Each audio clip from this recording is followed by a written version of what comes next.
Thank you. I'm so delighted to be here at the Humanities Festival, which is a thing that I absolutely love, and that always amazes me that Chicago has such a strong commitment to the humanities. So thank you all for coming on this terrible, rainy, windy day. I'm going to give a kind of overview of the main themes of the book, and then I hope that your questions will bring out some of the other parts of it.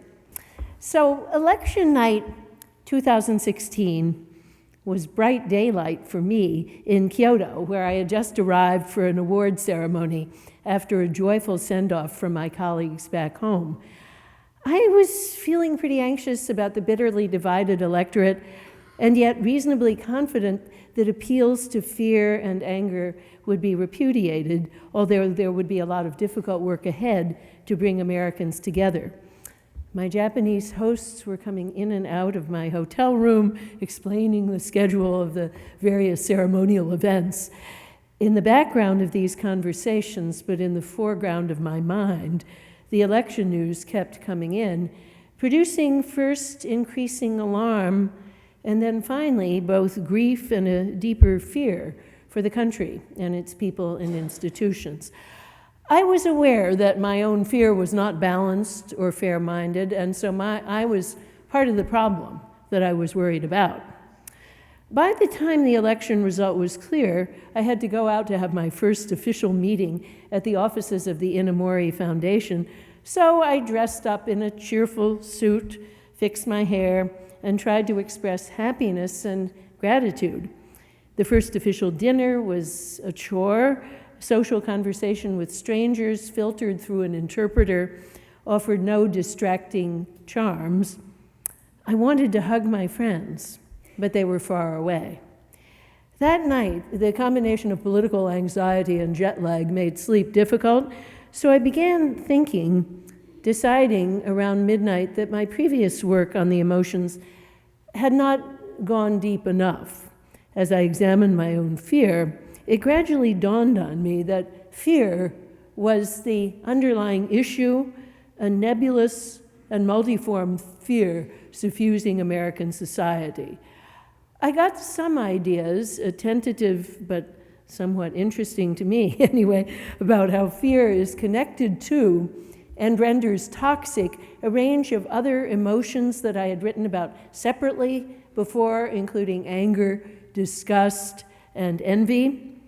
So I almost never work in the middle of the night. I sleep well, but jet lag and a national crisis have a way of changing habit. And so I had a sense of possibility, and I went back to sleep with at least some hope that there was some work to be done, and I set myself to write this book. There's a lot of fear around in America today. Of course, it's a year later, it's even 2 years later, it's even more.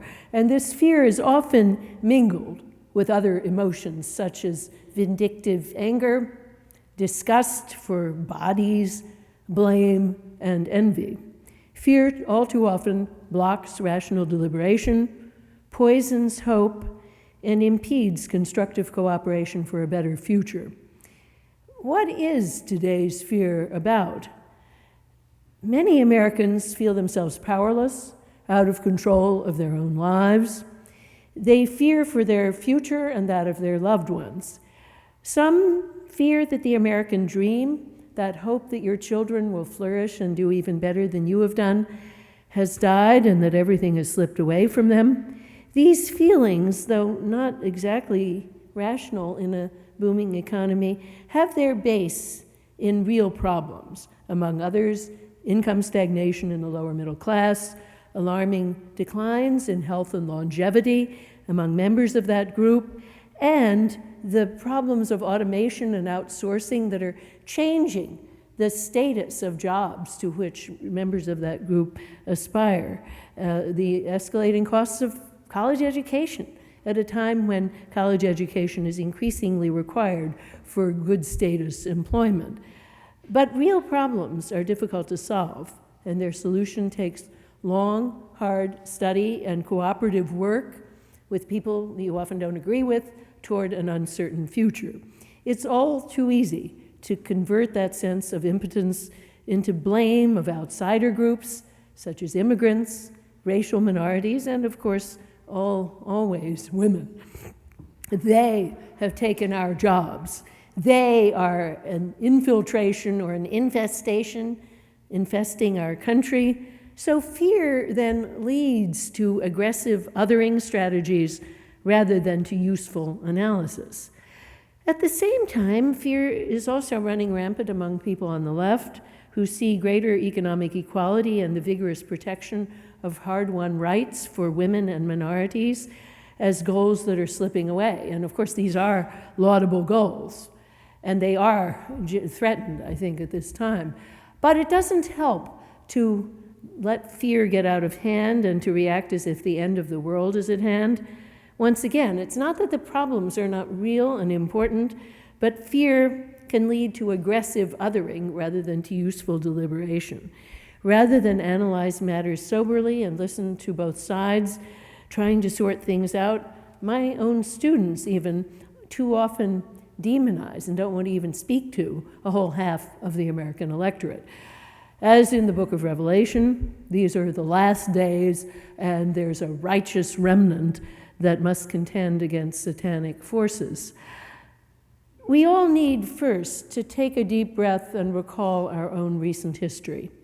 When I was a little girl, African Americans were being lynched in the South. Communists were losing their jobs to the fear-ridden demonizing of the McCarthy era. Women were just beginning to enter prestigious universities and the workforce, and sexual harassment was a ubiquitous offense that as yet had no legal causes of action and not even a name. Jews could not win partnerships in major law firms.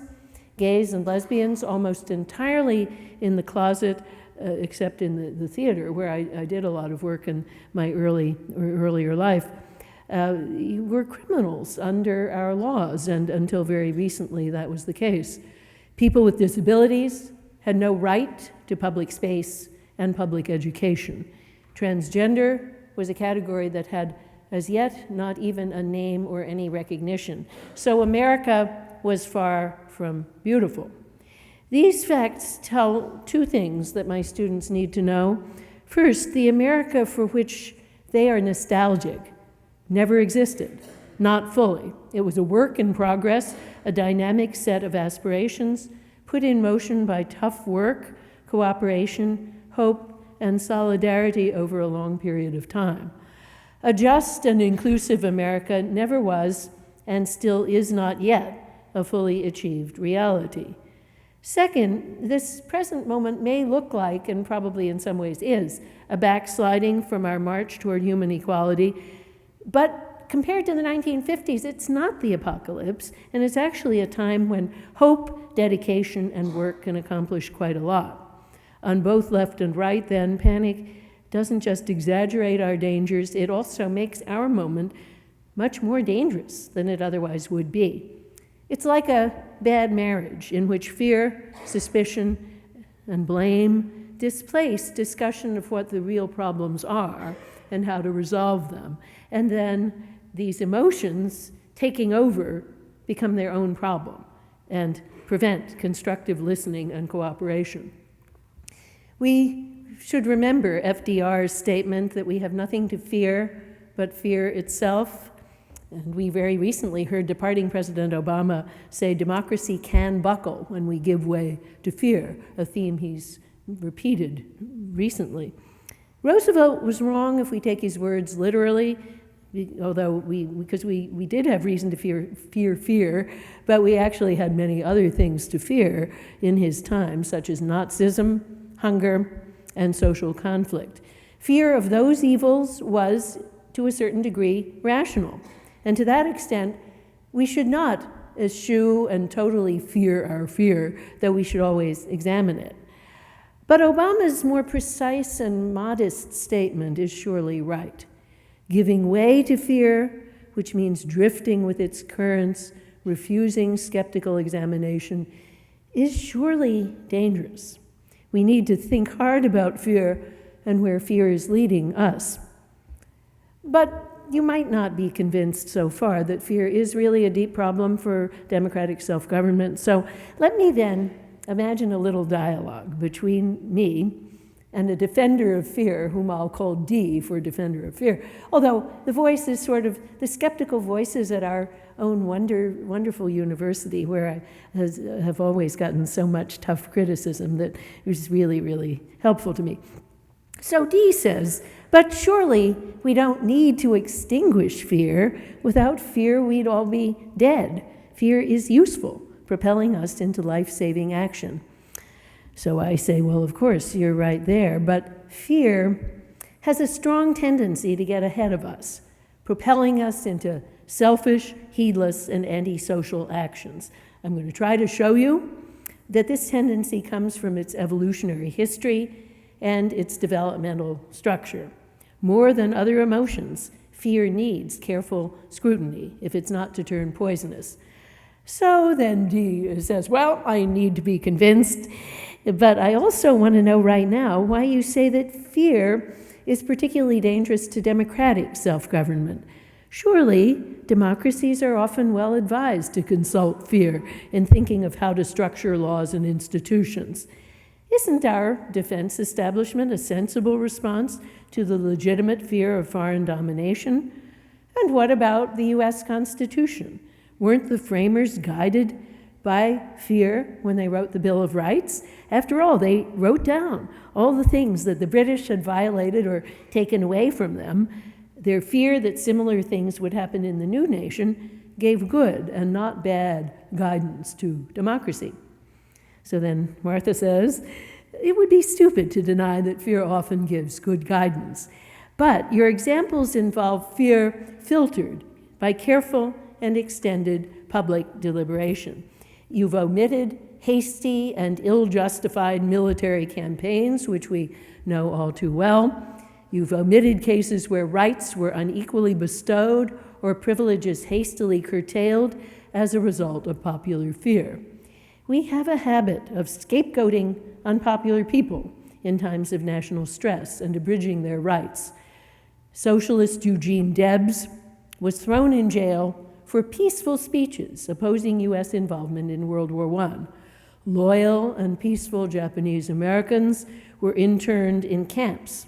These are horrible cases, and cases where fear not only did not lead in the direction of rights, but actually abridged rights that had already been established. And the same climate of fear prevented even our own courts from seeing that at the time.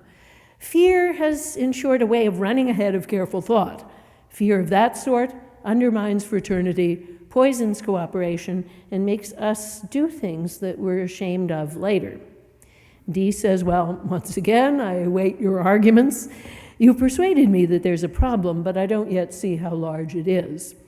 But here's another thing. You use this book title, The Monarchy of Fear, and you keep saying that fear poses a special problem for democratic self-government. What I don't get is the particular connection you draw between fear and a threat to democracy.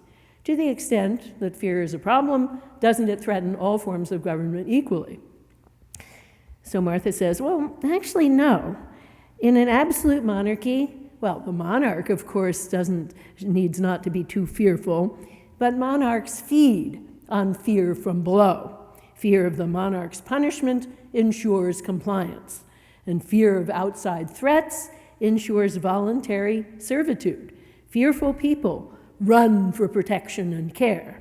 They turn to a strong absolute ruler in search of that care. In a democracy, by contrast, we must look one another in the eye as equals. And this means that a horizontal trust must connect citizens. Trust is not just reliance. Slaves can rely on a master's brutal behavior, but of course they don't trust the master. Trust means being willing to be exposed, to allow your own future to lie in the hands of your fellow citizens. Absolute monarchs don't need and they don't want trust. Think about a marriage again. In an old-style marriage in which the male head of the household was sort of like an absolute monarch, there was no need for trust. Spouse and children just had to knuckle under. But the marriages to which people typically aspire now are more balanced, requiring reciprocity and horizontal trust on both sides. And trust is undermined by fear. To the extent that I see you as a threat to my life and my projects, I will protect myself against you, and I'll strategize or even dissemble rather than trusting. So too, in politics, that refusal of trust is happening all over the country right now. My students don't trust anyone who voted for Trump, and they view such people as like a hostile force. Many Trump supporters return the compliment and often don't want to even sign up for a course taught by me and so on. And it's very difficult to get the two groups into the same classroom. So the other side sees students and universities as subversive enemies of the real people. And here's another side to the connection. When people feel fearful, they grasp after control. They don't want to wait around to see how things play out. They need to make other people do what they want and need them to do. So when they're not seeking a benign monarch to protect them, they're all too likely to behave monarchically themselves, trying to control others. In this way, too, fear erodes the kind of reciprocity that's needed if democracies are to survive. And it leads down the road to retributive anger, which divides when what is most needed is a constructive approach to an uncertain future. Dee then says, well, you mentioned anger, and that makes me ask another question. Why this emphasis on fear? Aren't there many emotions that threaten democracy? What about anger, in fact? Shouldn't we worry about that emotion even more than about fear, given its aggressive tendencies? People also think of envy as a major threat to democracy, fomenting class conflict. And finally, there's been a lot of good work done recently about the role of disgust in racism and other forms of stigma and discrimination. So Martha says, well, you're entirely right there. And the chapters of this book, when you read them, you'll see that they will indeed address these different emotions and their interconnections. But having worked for many years on each emotion more or less in isolation from the others, I've come to realize that that strategy obscured some very important causal relations among the emotions. So I'll try to convince you what I had been convinced myself of, that fear is primary, both genetically and causally, and that it's because of infection by fear that these three other emotions turn politically toxic and threaten democracy. Yes, sure, people strike back out of a sense of unfairness, but what exactly is that? Where does it come from? And when does that striking back and blaming become politically toxic? These are the sorts of questions I think we need to ask about each emotion, and I believe they all lead us back to fear. So then Dee says, well, why anyway all this fuss about emotions? Surely the big problems in American society are structural, and we need structural solutions which can be implemented through law, whether people have good feelings about them or not. We don't have to wait for people to become better inside or more self-aware in order to fix the things that need fixing. Focusing on emotions might even distract us from the structural work that needs to be done. Then I said, well, I totally agree that structures and laws are crucial. That's why I went to teach partly in a law school, of course. I do have views about those issues which emerge in the course of the argument. But laws can't be enacted or sustained without the minds and hearts of people. In a monarchy, that's not the case. And all the monarch needs to do is create enough fear to produce obedience.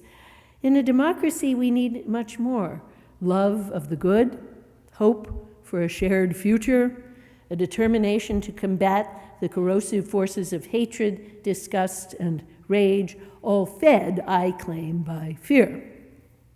Well, D, of course, is not satisfied, nor should he be, since only assertions have been offered so far, not argument or analysis, and so that's what and the rest of the book goes on to do, with a primary chapter about fear, its evolutionary and developmental origins, the reasons why I see it as primary and particularly likely to be manipulated by political rhetoric, and so I talk about the rhetoric of fear, both good and bad, and then I go on to anger and show how anger at injustice tends too much to be hijacked by a fearful desire to pin blame on other people who can be handy scapegoats for what we want to get rid of. And so I look at a lot of political examples, often historical, because I think we think better when we think at a distance from our own moment, and then look at that problem. Disgust also is, of course, an emotion that's in many ways linked to our fear, a more diffuse fear of embodiment, vulnerability, and mortality. And that kind of diffuse fear is heavily involved, and this is something I've worked on a lot in other publications, in stigma, prejudice, and discrimination.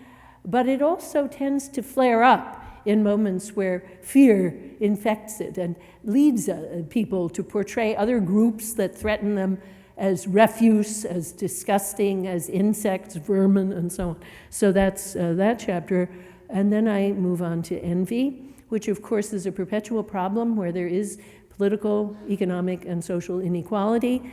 But as my great teacher, John Rawls, wonderfully said in that section of the theory of justice, there are certain conditions under which envy flares up and becomes particularly dangerous to democracy. And those, indeed, although he didn't quite put it this way, I'm going to put it this way, are conditions where people are in fear that the good things in life will never come their way, and they have a certain kind of despair. So emulation is great. And if you think you can get the good things by hard work and emulation of the people who have them, that's a good state of affairs. But where you have this despair and bitterness, and here, by the way, I turn to the musical Hamilton, which I think makes a wonderful case for the toxic and corrosive force of envy in the amazing portrayal of Aaron Burr. So at the very foundations of our democracy, there was this contrast between creative aspiration and bitter, fear-driven envy. So then I finally turned to something that I think brings them all together, and that is misogyny. What is it about our political moment that makes women such a target for blame, for, I would say, disgust, and a lot of remarks of our politicians trade on that theme, and then also for envy. So I try to look at that and see how misogyny does involve all three of those dynamics with fear at the root. And then finally turn to hope and how we can, what is hope, how can we promote it, and how can we make our era one in which we choose, and I think it is a choice really, to look at things in the hopeful light rather than in the fearful light. So that's the structure. But of course, there might be a more fundamental question on everyone's mind. Why should we turn to a philosopher at all at this time of national crisis? So what exactly do I mean by philosophy, and how can that help us? Philosophy, of course, means many different things in many different traditions. But for me, philosophy is not about authoritative pronouncements. So, I mean, it's not monarchical. It's not about one person claiming to be deeper than others or making allegedly wise assertions. It's about leading the examined life, as Socrates put it, with humility about how little we really understand, and with commitment to arguments that are rigorous, reciprocal, and sincere, and with a willingness to listen to others as equal participants and to respond to what they offer. Philosophy in this Socratic conception does not compel or threaten or mock. It doesn't make bare assertions, but instead it sets up a structure of thought in which a conclusion follows from premises that every reader or listener is free to dispute. Socrates questioned a lot of people in the Athenian democracy.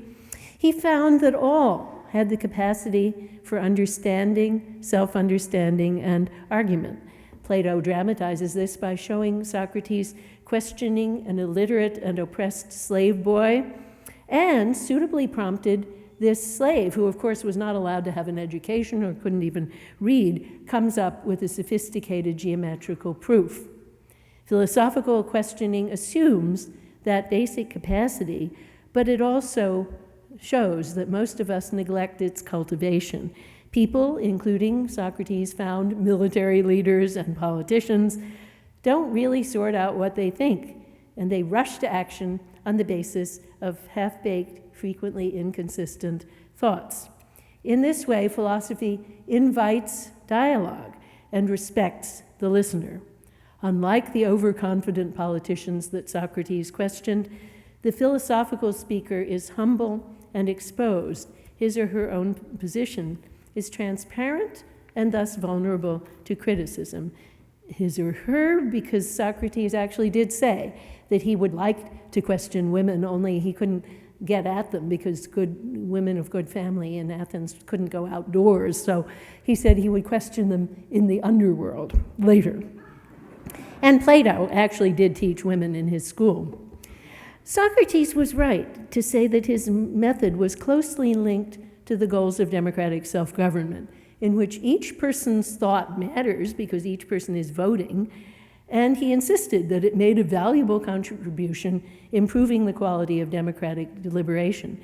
He said that he was like a stinging gadfly on the back of the democracy, which he compared to a noble but sluggish horse. Well, in other words, he was waking it up in a way that was often painful so that it could conduct its business better.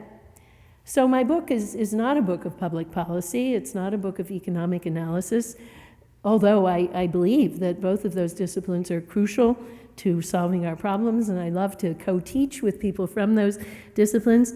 But it's a more general and a more introspective argument. It aims at a better understanding of some of the forces that move us as citizens, and to that extent, it does offer some general directions for action. But understanding is its primary goal. Understanding is, I think, always practical in the political realm, because without it, action is bound to be unfocused. Philosophers talk about many topics related to democracy. My own work has also discussed political institutions and laws, gender justice, sexual orientation justice, racial justice, and it's also made some very general arguments about what basic entitlements all citizens should have, what opportunities, or in my lingo, capabilities, a decent society would provide to every citizen. But that isn't the primary focus of this book. The other half of my career has focused on the nature of the emotions and their role in our search for the good life. I've argued, drawing liberally on psychoanalytic and psychological thought, as well as philosophy, that emotions have a very big place to play in a decent society. Emotions can destabilize a community and fragment it, or they can produce better cooperation and a more energetic striving toward justice. Emotions are not hardwired from birth. They're tendencies that we come into the world with, but emotions are shaped in countless ways by social contexts and social norms. That's good news, since it means we have considerable room to shape the emotions of our own political culture. It's also bad news for the lazy and uninquisitive. It means that we need to inquire into the nature of fear, hatred, anger, disgust, hope, and love, thinking about how we could shape them so that they will support democratic institutions rather than eroding them. We can't avoid accountability by saying about our own hatred and fear, sorry, that's just how people are. No, there's nothing natural or inevitable about racial hatred, about fear of immigrants, about a passionate desire to subordinate women, or disgust at the bodies of people with disabilities. We did this, all of us, and we can and must undo it. In short, we need to know ourselves and to take responsibility for ourselves. It's incumbent on a decent society to give attention to how, for example, group hatred might be minimized by social efforts and institutional design. Even such a straightforward choice as the choice to mainstream children with disabilities in a so-called normal classroom. That's a policy choice, but it has evident consequences for patterns of fear and aggression that people develop as they grow up. We need to study that issue and many, many others, and then, on the basis of what we understand, to choose policies that work toward hope, love, and cooperation, avoiding those that feed hatred, scapegoating, and disgust. Sometimes we can only produce better behavior while hatred continues to simmer beneath the surface. Sometimes, however, we can actually alter how people see one another and feel about one another, as mainstreaming kids with disabilities surely has done. And of course, it helps to start young. Philosophy does not dictate concrete policy choices because these must be contextual, the fruit of a partnership between philosophy, history, political science, economics, law, and sociology. But it gives us a sense of who we are, who we might be, what problems lie in our path, and where we should be heading. And its methods, involving respect and reciprocity, also model some important aspects of where we should be going. I believe it's not too bold to link the philosophical approach to America's problems with the methods of nonviolent political change as exemplified in the life and work of Martin Luther King Jr., who is, in fact, one of the big heroes of this book. Some approaches to political change are violent, angry, and contemptuous of the opponent. King insisted on an attitude to others that he called love, even when what he was doing was to make an extremely vigorous protest against unjust conditions. Still, he said we must approach opponents not with anger, but with love. He then immediately would stress that, of course, it isn't romantic love, and it isn't even love that requires you to actually like the other people. The love he demanded was a combination of respect for humanity with goodwill and hope. We treat people as people who can listen and think, and who ultimately may join with us in building something beautiful. Philosophy, as I practice it here, shares that project and that hope. Thanks very much.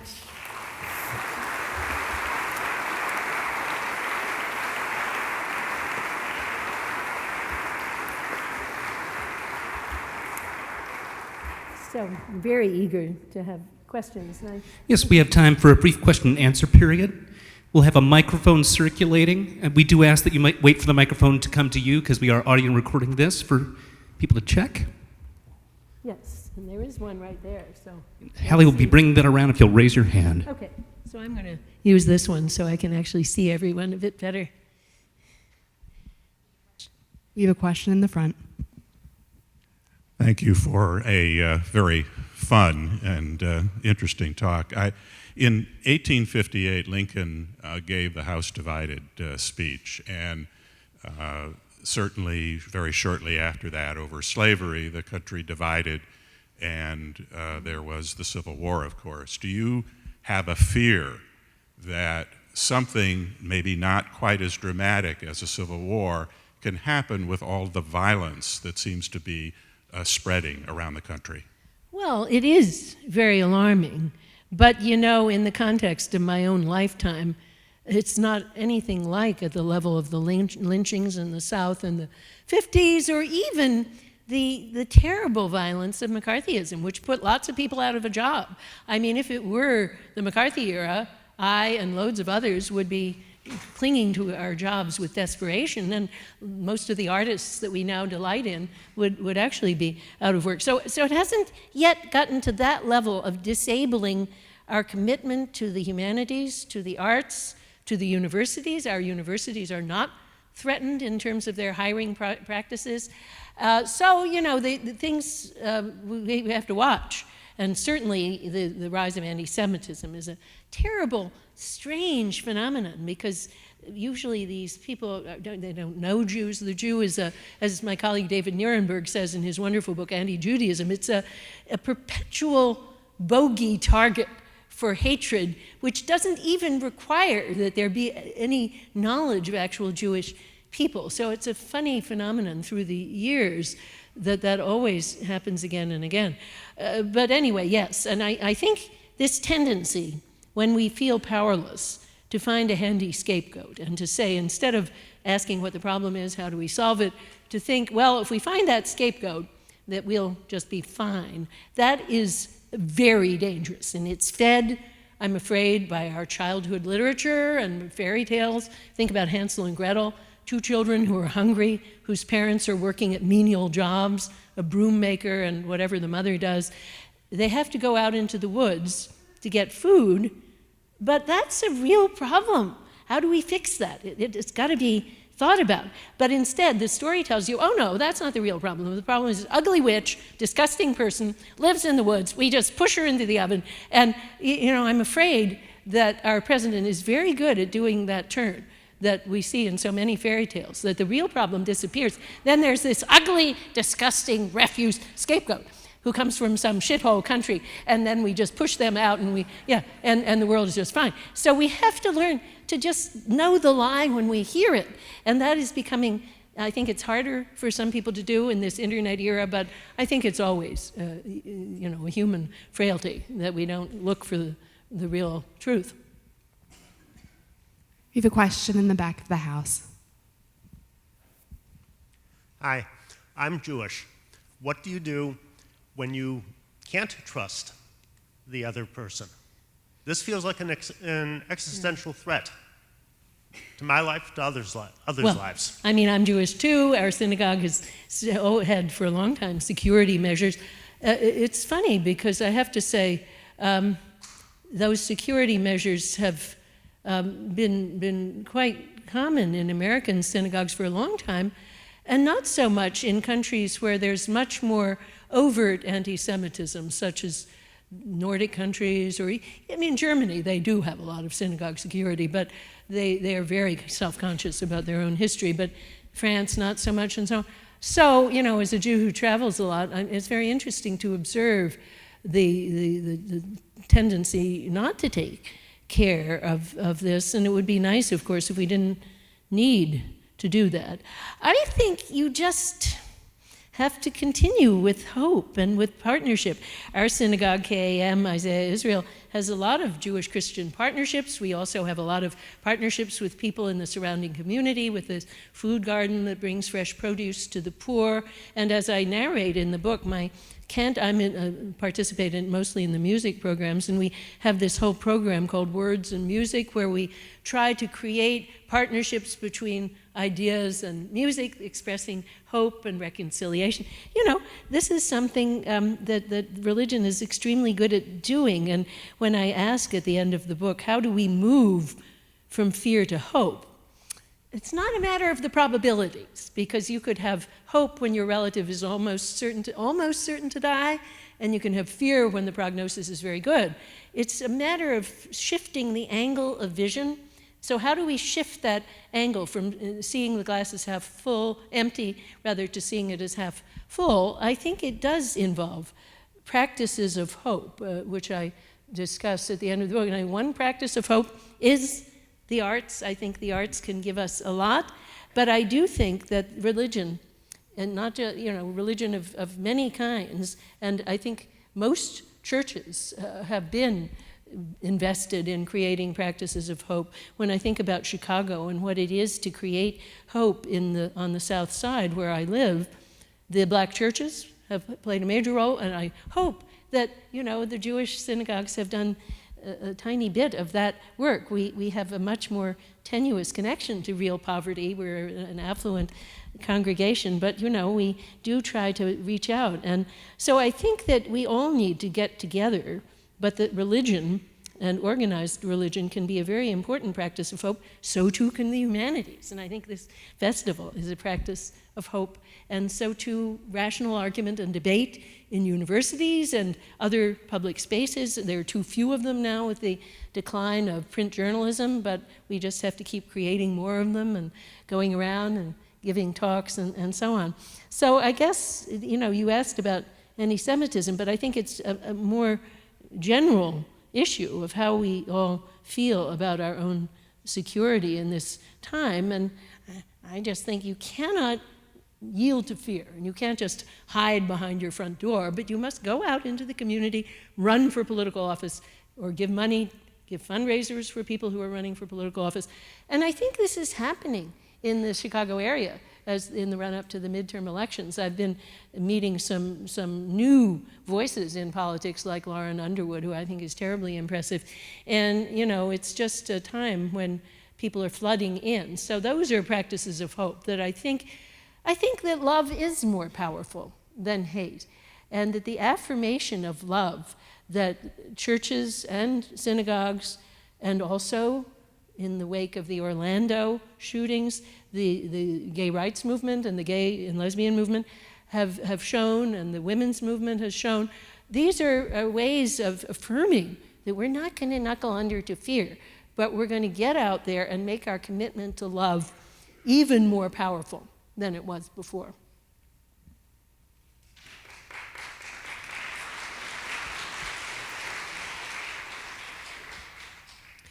We have a question down in the middle.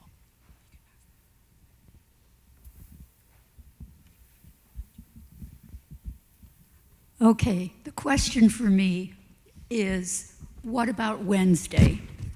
Whatever happens Tuesday night. Yeah. I mean, Peter Sagal yesterday said everybody's convinced on whatever side you are that Wednesday's a disaster. So how do we, I don't see the problem as Jews and blacks and immigrants worrying separately. For me, the issue is those people on the quote unquote, I'm sorry to say, other side, right? The Trump voters. Yeah. How do we talk to each other in a way that gets us to whatever our politics is, be able to hear each other? Yeah. Well, that's really what this book is about. I think, first of all, that in the universities, which are increasingly fraught by this polarization, and it's more and more difficult to create these spaces, we must just work harder to do that. The students are coming in, so I teach law students, graduate students, and some undergraduates, but the law students come in from undergraduate schools that are more polarized than they were before, and they just assume that, Nussbaum, well, conservatives won't take that class.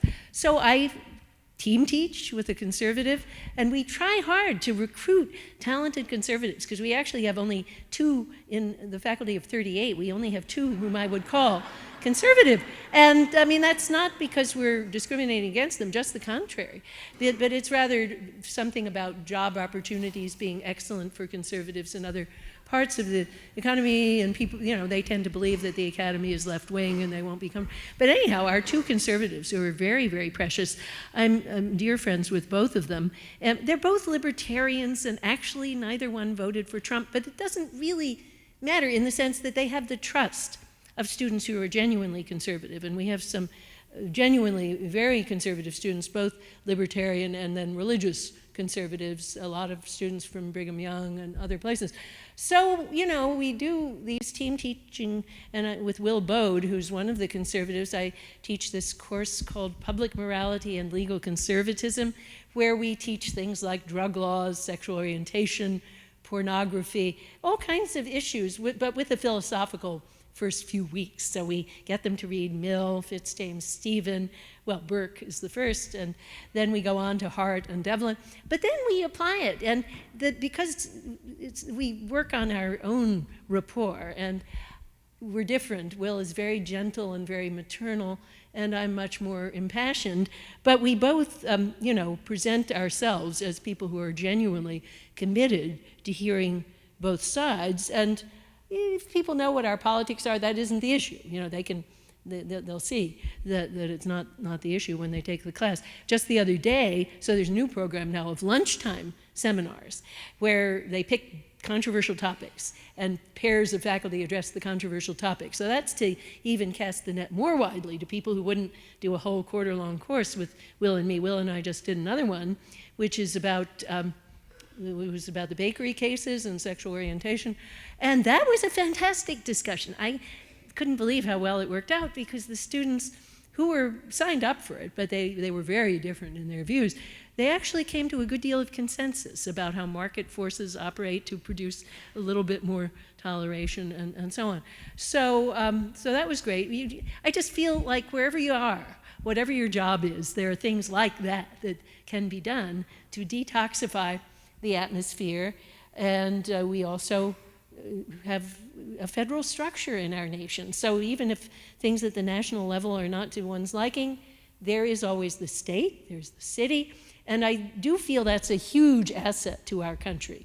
I wrote the preface recently for the German edition of this book, and I was trying to say, well, even though Germany has a limited amount of federalism, I think they're much more at risk of being swept by a wave of right-wing politics, much more at risk than we are, because, you know, Chicago can do what Sessions can say this or that about Chicago's consent decree, but you know, he just has his own opinion and it doesn't have any legal standing. And Rahm Emanuel's quite right to say that's just an amicus brief, it's not anything of importance.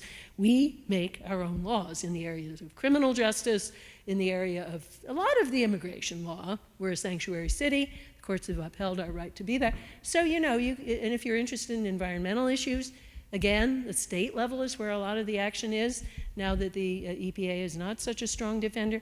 So there's always somewhere you can go to work for good and to find hope. And I do feel that hope is anyway likely to be local and rooted in the community. So I guess I think that's the salvation of the United States, that there are always places where we can sort of find a network and cultivate hope. And I think we do have an obligation to do that.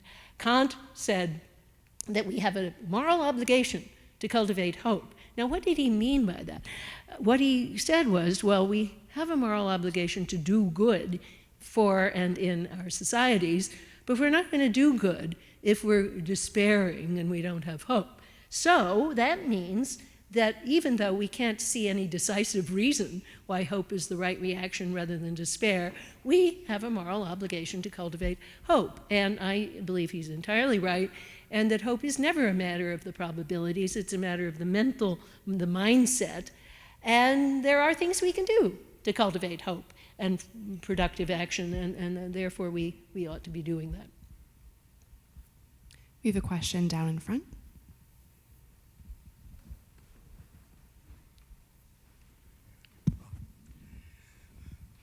What is the role of the media in propagating this divide, and how can it be changed, if at all? Well, first of all, hi, Peter. Great to see you. And, hi, Martha. And thank you for all you've done for the arts and humanities in Chicago. So, and for our synagogue, too. So, anyway, yeah, the media, I think, of course, things change all the time. And it's very, very hard right now because of the way the internet is set up to be pretty much immune to accountability. I mean, defamation, you can't sue a website for defamation. And that's because of the way we've set it up. Now, is that the wrong way to set it up? There are scholars of the internet who think so, and I some years ago published with my colleague and friend Saul Levmore a book called The Offensive Internet, urging that the website owners would have to have genuine email addresses so that if something defamatory was posted on that site, somebody who was defamed could actually sue. You know, with copyright, we've managed something like that. At least there's notice and takedown. But I guess over the years, I've come to see that the value of an anonymous internet is also very great. It protects political dissidents, and it protects young people who are looking for information about their sexual orientation. So I now feel And so does Danielle Citron, whom I recommend her book, Hate Crimes in Cyberspace, as the best source for this.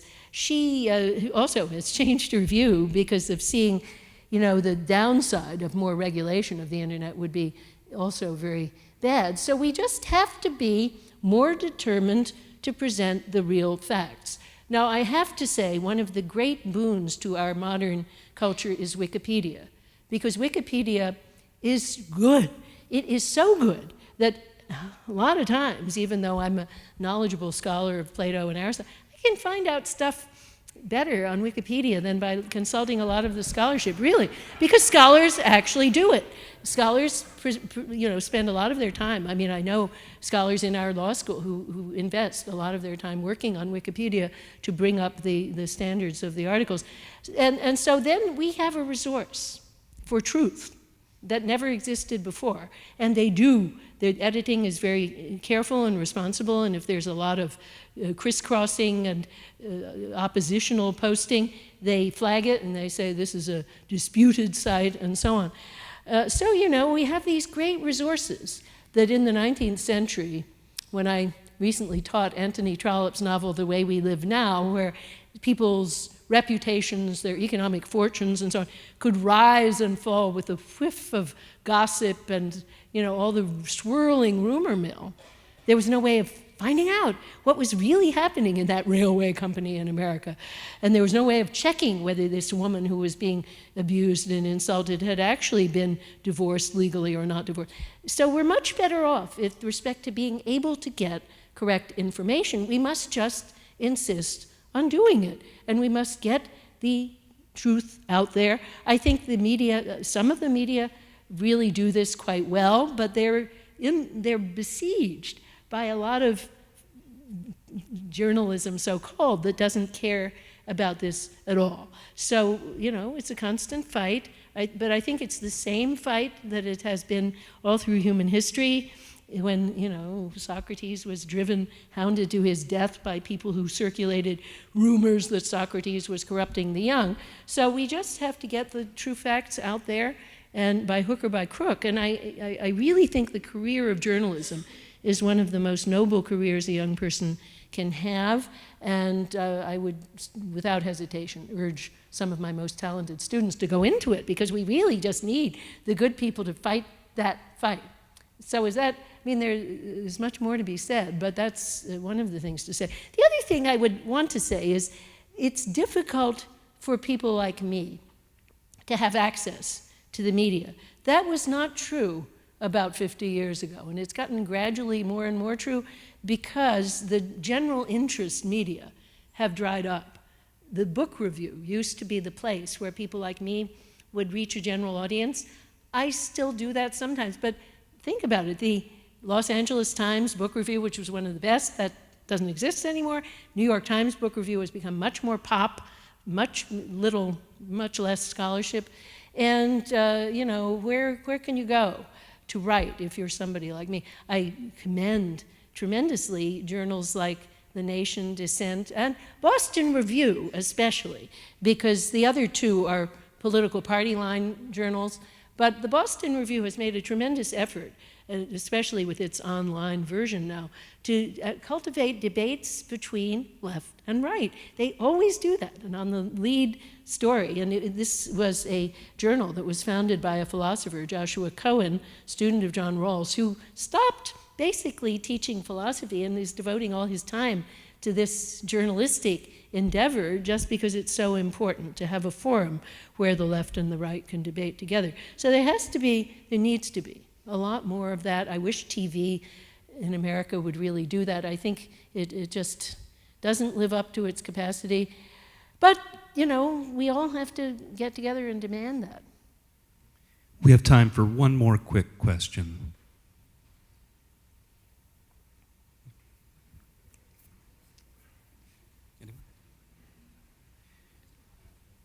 Anyone else? I'll ask a question. Sure. Humans have been living in societies and civilizations for thousands of years. Where is the person? I can't see. I see. Okay. Yeah. And my question is, you seem to be asking questions that should have been solved a long time ago. Why are we still asking these questions? Is it something in the human psyche that it's just unable to do that, or are there other factors that? Yeah, I think there are forces in the psyche, and that's really what the book is about, that make it very hard to do what liberal democracy tries to do. And those fears, my guiding philosopher in this book is actually the Roman philosopher and poet Lucretius, who said, we're all born with these seeds of fear. Now, he made it primarily focus on the fear of death, and I think that's just one part of it. It's rather a fear of all kinds of harms. But starting from both the evolutionary roots of fear, but also the initial condition of a human being who comes into the world totally physically powerless for about a year, can't do anything to get what the human being wants.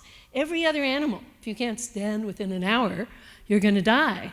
And so human beings have this combination of increasing, and even from birth, great cognitive awareness with physical powerlessness. That's a poisonous combination, because how can you get what you want? You have to yell and order other people around. So monarchy begins very early, but also the fear of just being alone and being cold and wet, and this terrible feeling that you have no idea when it's going to end because you can't foresee the future and so on.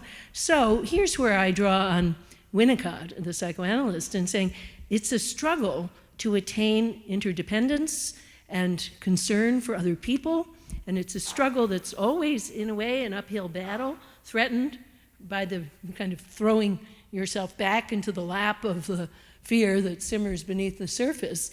And Winnicott did very briefly say he thought democracy was a sort of symmetrical, formally, to the mature individual personality, and that both were an achievement and very hard to get there.